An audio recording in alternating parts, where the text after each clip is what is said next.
Okay. Done. Hello, any of you guys having problems with any of your Mazdas? We're dealing with a 1.5 liter right here. Been going through a lot of problems with misfires. It's been causing a lot of issues. And, you know, typical thing, plugs, rotor cap button. We've been chasing a problem with the Protege for a while now. Come to find out, I'm going to be testing it a little bit more in depth later. That seems to be fixed, and because these little engines don't have a whole lot of power, and they'll be shutting off at a street light, and you have trouble running the air conditioning, things like that.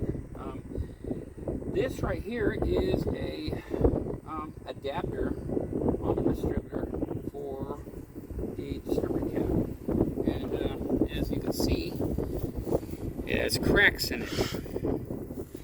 Now, my findings right now is that the spark has been jumping through the cracks of the cap and jumping across different cylinders and causing misfires.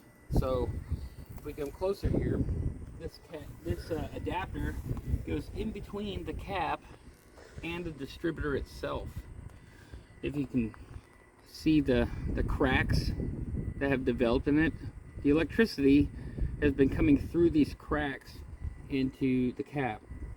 Now, what got my attention was when I was looking at the engine the other day, a couple weeks ago, I could hear the spark jumping inside the distributor. So when it's running, you'll actually hear a clicking sound coming from inside the cap.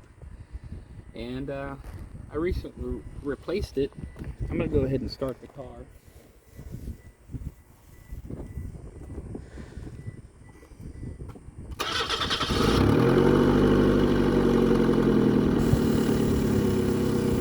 And it seems to be running smoothly. Not exactly the result I wanted, but for all you guys that are having trouble